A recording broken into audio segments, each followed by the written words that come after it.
Esse hino é do Inário para o Culto Cristão, número 574, fala sobre nós sermos um só rebanho, porque nós temos um só pastor, um só Salvador.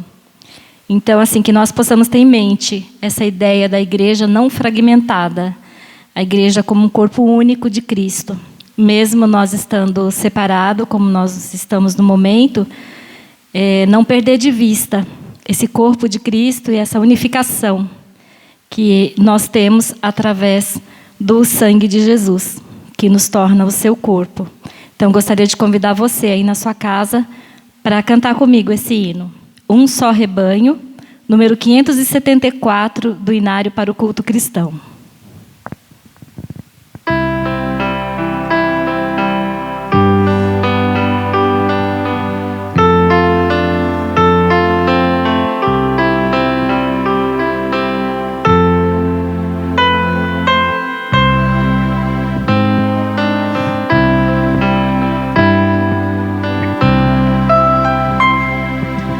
Um só rebanho,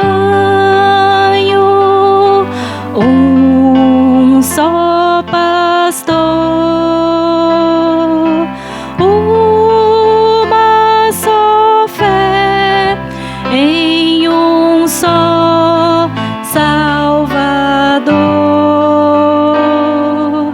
É teu amor que nos une aqui,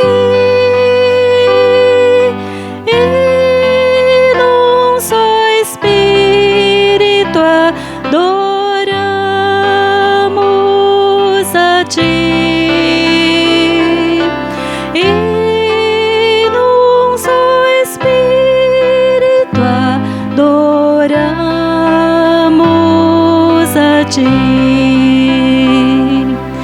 Um só rebanho,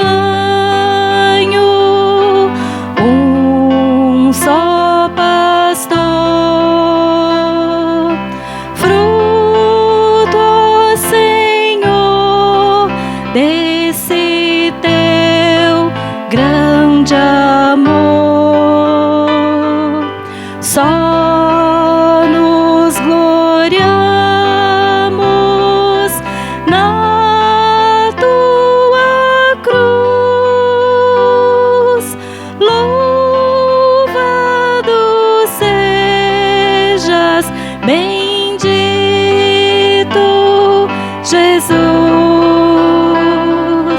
Louvado sejas, bendito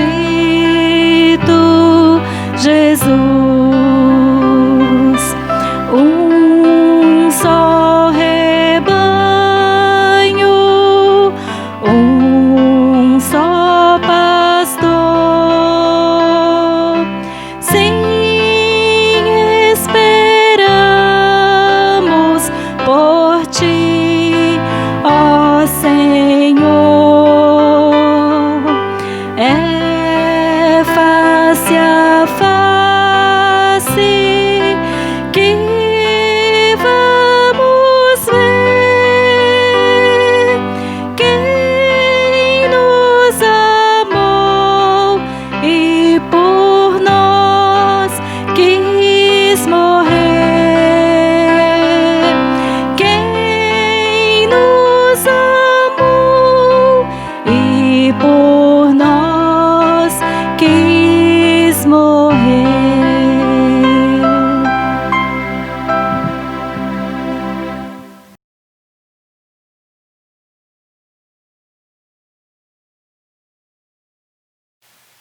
Boa noite, estamos iniciando mais uma vez o nosso culto de louvor, de adoração ao nosso Deus. Pedimos que Deus nos abençoe, nos ajude na compreensão da sua palavra e também que nós possamos ter no nosso coração o desejo de aprender um pouco mais da palavra do Senhor e colocar em prática aquilo que nós aprendemos.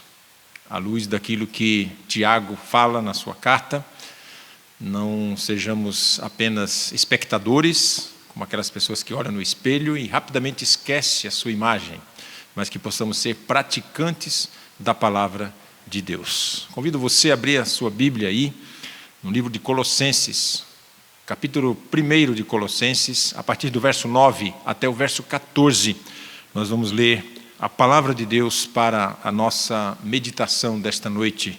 E pedimos que Deus nos abençoe e nos ajude na compreensão da sua palavra. Carta de Paulo aos Colossenses, capítulo 1, verso 9 até o verso 14.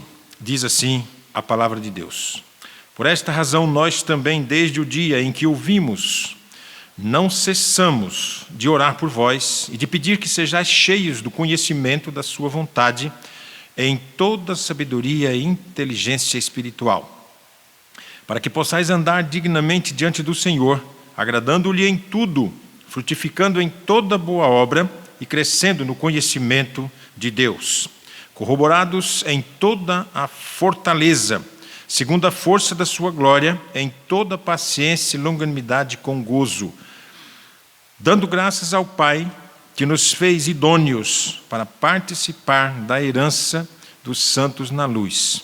Ele nos tirou da potestade das trevas e nos transportou para o reino do Filho do seu amor, em quem temos a redenção pelo seu sangue, a saber, a remissão dos pecados. Até aqui, verso 14, vamos orar e pedir a Deus que tenha misericórdia de nós e que nos ajude na compreensão da sua palavra. Senhor, nosso Deus, nosso Pai, nós agradecemos ao Senhor por mais essa oportunidade de podermos pensar, de podermos refletir sobre a Tua Palavra e a luz da Tua Palavra, que é viva e eficaz, que produz fruto nos nossos corações. Nós pedimos a Tua direção, pedimos o auxílio do Teu Espírito Santo, que o Senhor nos ajude, tenha misericórdia de nós e que possamos entender a Tua Palavra e aplicarmos na nossa vida, no nosso dia a dia. Se conosco, Pai, nesta hora e nos abençoe. Nós te louvamos em nome de Jesus. Amém. Carta de Paulo aos Colossenses, como nós já falamos, esta igreja de Colossos, ela nasce praticamente na terceira viagem missionária de Paulo. Paulo fica provavelmente quase 3 anos em Éfeso. Dali de Éfeso, ele praticamente evangeliza essa região com auxílio de algumas pessoas. Partindo de Éfeso, você tem cidades próximas ali e algumas igrejas, inclusive, são citadas em Apocalipse, dessa região da Ásia. E quando a gente vai pensar em Laodiceia e Hierápolis, são cidadezinhas ali vizinhas a Éfeso, e Colossenses, a cidade de Colossos também, ela é uma cidade bem próxima ali de Éfeso. Quando Paulo permanece ali quase 3 anos em Éfeso, dali algumas pessoas que se converteram começam a também entender que precisavam compartilhar o evangelho com os seus. Sai dali provavelmente um homem chamado Epáfras, que vai para a cidade de Colossos e praticamente evangeliza essa cidade e passa a ser uma espécie de obreiro naquele lugar, ou uma espécie de, que Paulo gostava de chamar assim, e lá em Atos a gente vai perceber isso, presbítero, aquele que cuidava e pastoreava o rebanho. Paulo não ficava muito tempo numa cidade. Ele era aquela pessoa que fundava a igreja, plantava a igreja e ia embora, entendendo a sua missão e o seu trabalho, ele deixava alguém cuidando daquela comunidade, daquele grupo de irmãos e partia para outras cidades. Isso acontece, então, com Paulo, quando ele vai pregar o evangelho em Éfeso.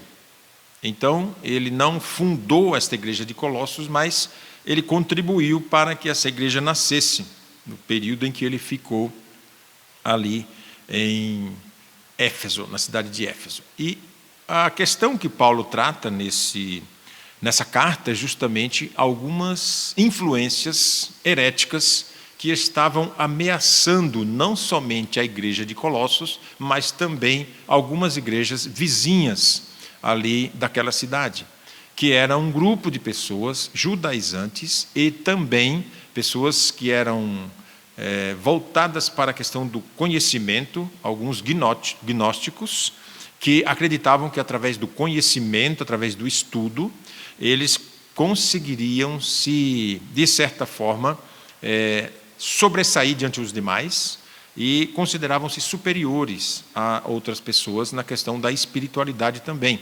E eles também acreditavam em algumas questões místicas, como, por exemplo, questões voltadas para potestades, demônios, guardar dias de festas, e faz uma mistura com o judaísmo, porque a gente vai ver mais para frente que é citado na carta a questão da circuncisão, que era, na verdade, um dos costumes do povo judaico no Antigo Testamento, e que eles entendiam que essa prática também precisava ser feita aqui, agora.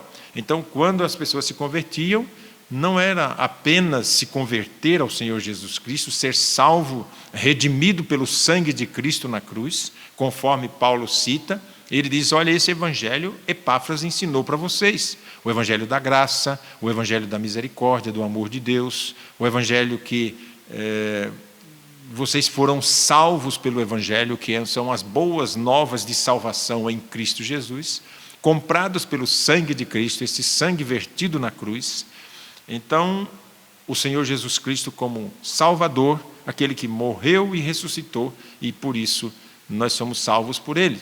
E Paulo, então, prega este evangelho, dá um ênfase ao evangelho e coloca a supremacia do Senhor Jesus Cristo diante de todas essas questões heréticas que foram levantadas, ameaçando, então, a vida espiritual daquela igreja, daquela comunidade e daqueles irmãos de Colossos. Provavelmente entre o ano 60 e 62, Paulo escreve essa carta.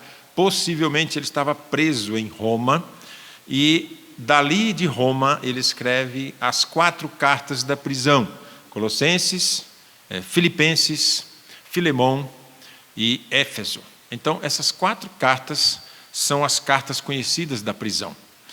E Paulo aqui tem um conceito doutrinário. Então, como é que Paulo escreve essa carta e por que ele usa nessa carta? A divisão que nós temos até aqui é que ele faz uma saudação, versos 1 e 2. Depois, ele vai para o verso 3 até o verso 8. Ele ora, e a sua oração é de gratidão a Deus pela vida dos irmãos ali de Colossos. Quando chega no verso 9 até o 14, ele vai orar a Deus e ele vai pedir para que o Senhor conserve essa igreja em crescimento. Então, do verso 3 até o verso 8, ele ora agradecendo a Deus. É uma oração de gratidão a Deus, pela fé, pelo amor e assim pela esperança dos irmãos de Colossos. Quando chega no verso 9, ele vai começar a mudar o foco da sua oração. E uma das coisas que a gente aprende aqui nesse texto é que toda oração na Bíblia, ela é um modelo, ela é um tipo de oração que Deus gosta.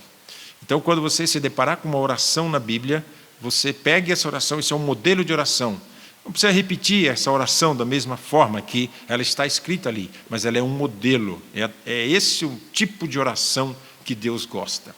Então, Paulo vai começar, no verso 9, uma mudança do foco de oração. Até o verso 8 ele agradece a Deus, oração de gratidão. Do verso 9 em diante, ele vai dizer, por essa razão, começa assim o verso 9. Qual é a razão? Para a gente poder entender o verso 9, a gente precisa voltar nos versos anteriores para entender o que ele quer dizer quando ele fala por esta razão. Qual é a razão? Está nos versos anteriores. Aí você vai para o verso 4, ele vai dizer, por causa da vossa fé, por causa do vosso amor. E no verso 5, esperança. Essas 3 facetas do cristianismo, consideradas os 3 pontos de apoio da teologia, é que Paulo usa para dizer, esta é a razão que eu oro por vocês. Pela vossa fé em Cristo Jesus, que é o vosso Salvador. A fé é salvadora. Pelo amor que vocês têm uns para com os outros, a questão da comunhão e do cuidado de um para com o outro. Essa é a identidade do cristão. E pela esperança que vocês têm e que um dia vão estar com o Senhor no seu reino. Por esta razão, por causa das boas novas do evangelho verdadeiro que vocês ouviram de Epáfras, e que vocês não só ouviram, mas têm proclamado a outras pessoas, vocês têm proclamado este evangelho a toda a vossa região, as pessoas aí que têm contato com vocês, eles são pessoas que estão sendo evangelizadas. Toda parte, até chegar a Roma, verso 6, vocês realmente estão produzindo o resultado de um testemunho vivo de Cristo e proclamando o evangelho da graça.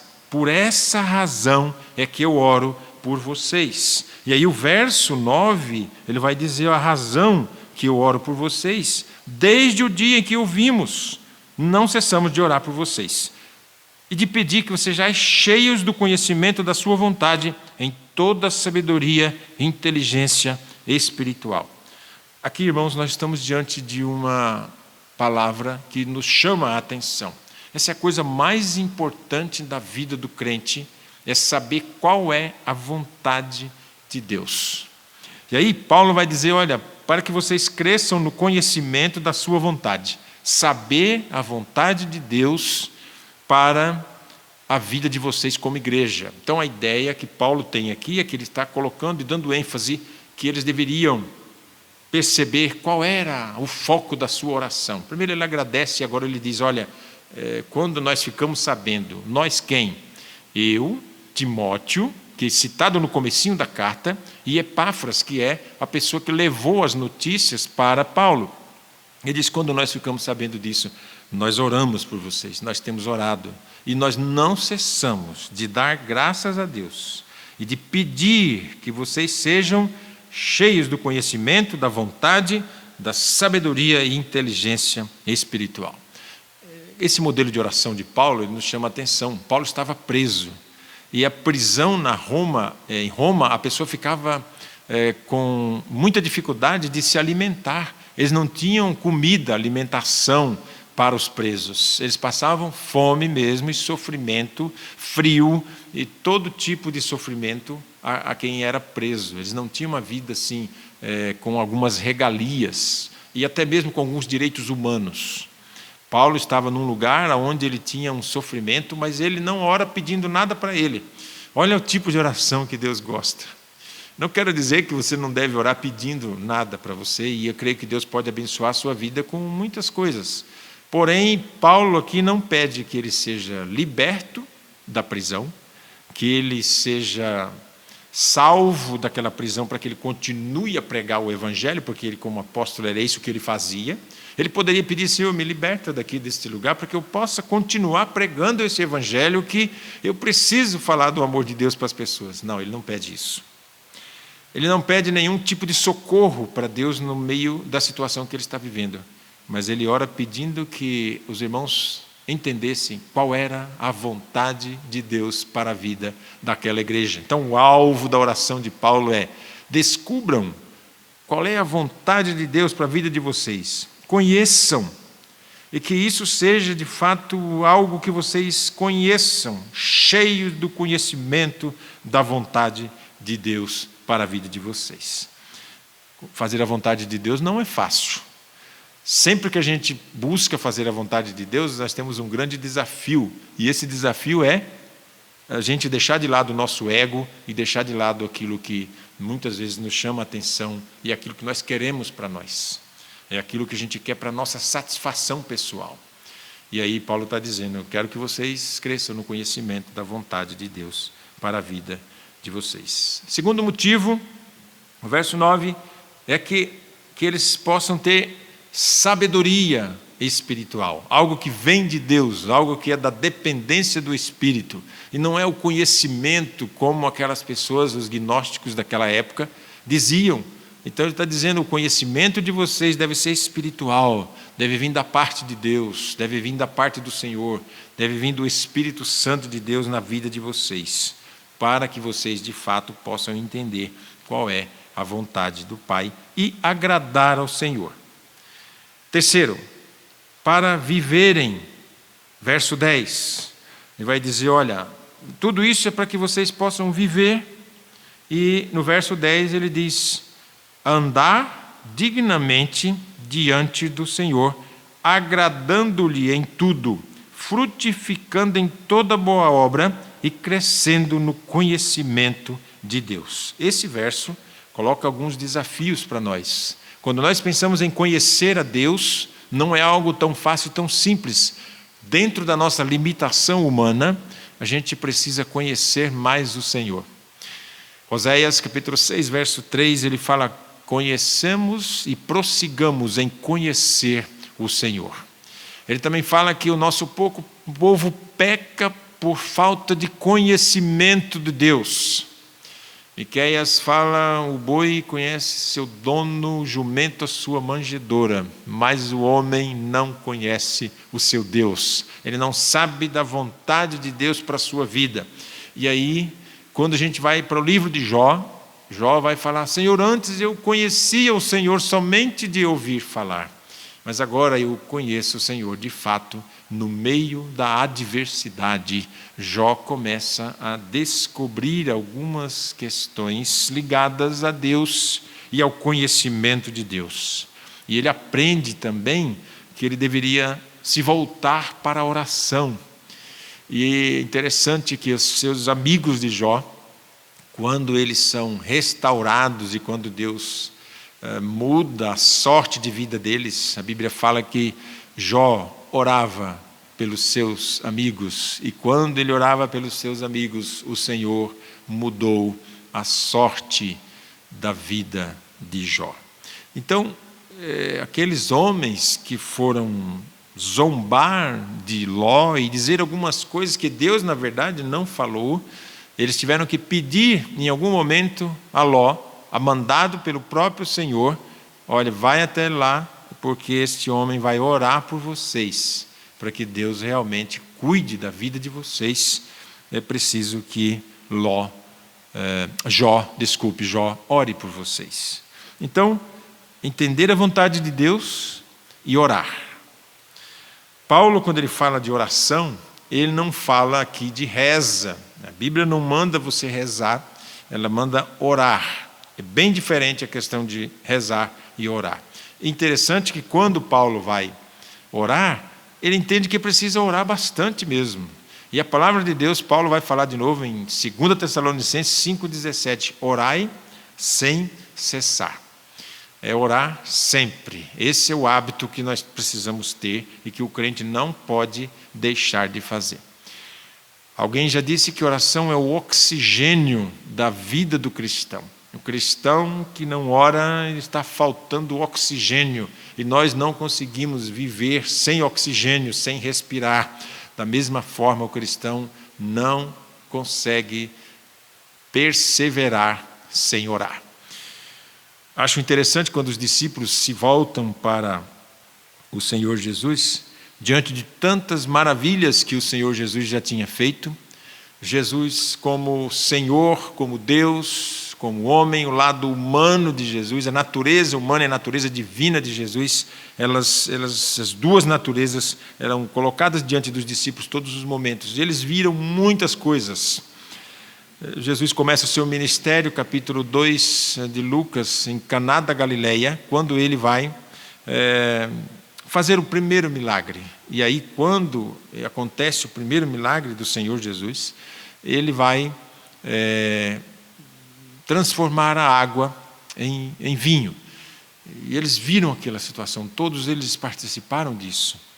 Depois eles viram outros milagres, a multiplicação dos pães, e muitas coisas acontecendo, muitos milagres, apenas uma palavra do Senhor, e as coisas aconteciam. Jesus repreende o mar, traz bonança, Jesus anda por cima da água, e eles viram muita coisa. Mas eles pediram uma coisa para o Senhor. Em algum momento, conversando com o Senhor Jesus, eles falam assim: Senhor, ensina-nos a orar. Nós queremos aprender a orar.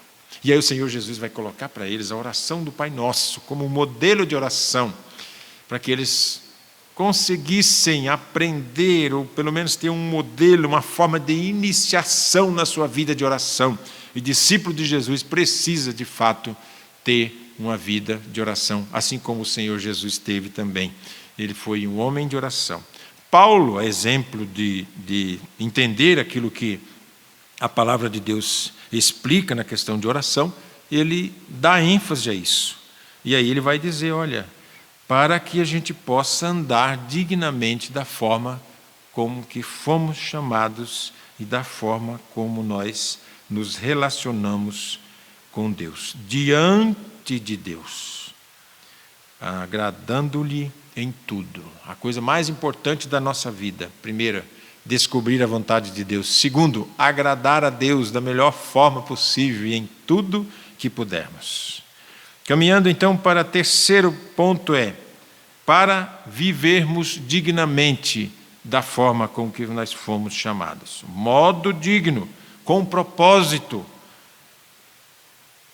Que Deus possa nos ajudar a viver esta vida, agradando, frutificando em toda boa obra e crescendo no conhecimento. Esses 3 pontos necessários para a gente crescer e andar e viver como nós devemos. Quarto lugar, ele vai falar que esses irmãos precisavam ser fortalecidos. Verso 11. Corroborados em toda fortaleza, força, segundo a força da sua glória, em toda paciência, longanimidade, com alegria, que significa fruto do Espírito. Só que nesse versículo a gente tem 3 frutos do Espírito: alegria, paciência e longanimidade. Então, Paulo está colocando que essa dependência do Espírito de Deus faz com que esses irmãos vivam de modo digno e que eles também possam ser fortalecidos para perseverarem na fé e não cederem às doutrinas erradas e heréticas que aqueles irmãos estavam recebendo influências desse grupo. Então, Paulo está querendo com isso, através de Epáfras, colocar para aqueles irmãos uma espécie de manutenção da vida cristã, em que você está apoiado, em que você está seguro, aonde é que você está alicerçado na sua vida cristã. Não pode ser em sinais, não pode ser em milagres, não pode ser em coisas que você vê, não pode ser nenhum tipo de experiência espiritual que diferencia você de outras pessoas, mas alicerçados na fé, no amor e na esperança. O maior deles é o amor. Amor a Deus e amor uns aos outros. A palavra de Deus nos ensina, o próprio Senhor Jesus Cristo fala: se vós vos amardes uns aos outros como eu vos ameis, nisso o mundo conhecerão que vocês são meus discípulos. Fortalecidos, força da glória, com alegria, com gozo, para que vocês sejam constantes, firmes e animados. Quinto lugar, tenham um coração agradecido pela graça de Deus que nos tornou dignos de participar da herança dos santos no reino da luz. Isso está no verso 13. Ele nos tirou da potestade das trevas e nos transportou para o reino. E nós agora podemos participar. Verso 12. Dando graças ao Pai que nos fez idôneos para participar da herança dos santos na luz. Então, verso 12 a gente precisa ser agradecido, ter um coração agradecido ao Senhor. Coração cheio de gratidão. Por quê? Aí o verso 12 vai dizer: porque Ele, Deus Pai, Ele nos fez idôneos, Ele nos capacitou, Ele nos comprou com seu sangue para participar da herança dos santos na luz. Ele nos deu como herança o reino de Deus. Isso é motivo de alegria e de podermos ter o coração cheio de gratidão pela nossa salvação em Cristo Jesus. E no 13 ele fala, olha, Ele nos tirou da potestade das trevas, nos transportou para o reino do seu Filho. E verso 14, em quem temos a redenção pelo seu sangue, a saber, a remissão dos pecados. Esse transportar-nos de uma vida de pecado para uma vida de luz. Transportar-nos do reino das trevas para o reino de Deus. Tem o sentido de remissão de pecados e da redenção. Redenção, ela é o resgate pago pelo Senhor Jesus Cristo com o seu sangue derramado na cruz. Ele nos resgatou, Ele pagou o resgate, nos tirou e nos libertou. Remiu o nosso pecado, eximiu de culpa, tirou a nossa culpa, isentou-nos de culpa. O escrito de dívida que tínhamos com o Senhor foi cravado na cruz. Por isso, a redenção deve ser pensada em 3 pontos. Primeiro, Ele nos comprou, nos resgatou. Segundo, nos libertou da maldição da lei. Terceiro, nos libertou de uma vida de pecados, que é chamada aqui no texto de reino das trevas, e nos colocou no reino da luz, por causa da remissão do pecado, da redenção, que Ele nos comprou, e Ele então passamos a ser propriedade dEle. Ele então agora nos transporta para o reino da luz. Atos capítulo 20, verso 28, Paulo chama um grupo de pessoas, de Mileto, ele fala que ele chamou os líderes de Éfeso, e ele chama ali os presbíteros, e pede para que eles cuidem do rebanho, e ele diz, olha, cuide do rebanho de Cristo, aquele que o Senhor comprou com seu sangue. Irmãos, nós fomos comprados com o sangue de Cristo, e nós precisamos muito dessa dependência do Senhor em oração, para que a gente tenha um coração cheio de gratidão, para que a gente possa produzir frutos que é a proclamação do Evangelho a outras pessoas que ainda não conhecem a graça do Senhor Jesus Cristo. E que a gente tenha os pontos de apoio da nossa fé em Cristo.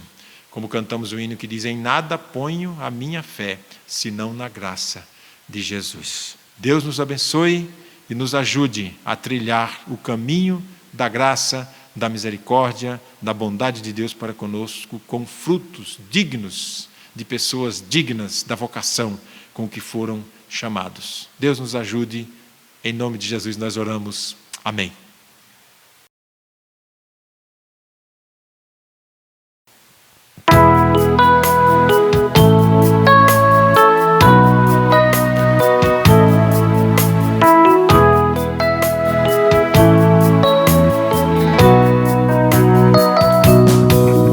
Recebi um novo coração do Pai, coração regenerado, coração transformado, coração que é inspirado por Jesus. Como fruto deste novo coração, eu declaro a paz de Cristo, te abençoo, meu irmão. Preciosa é a nossa comunhão. Somos corpo e assim bem ajustado, totalmente ligado, unido, vivendo em amor, uma família sem qualquer falsidade, vivendo a verdade, expressando a glória do Senhor, uma família vivendo o compromisso do grande amor de Cristo. Eu preciso de ti, querido irmão, precioso és para mim, querido irmão.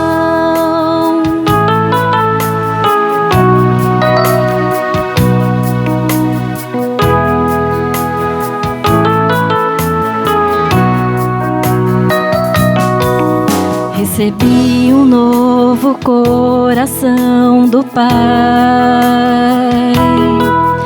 coração regenerado, coração transformado, coração que é inspirado por Jesus. Como fruto deste novo coração, eu declaro a paz de Cristo, te abençoo, meu irmão. Preciosa é a nossa comunhão. Somos corpo e assim bem ajustado, totalmente ligado, unido, vivendo em amor, uma família sem qualquer falsidade, vivendo a verdade, expressando a glória do Senhor. Uma família vivendo o compromisso do grande amor de Cristo. Eu preciso de ti, querido irmão, precioso és para mim, querido irmão. Eu preciso de ti, querido irmão, precioso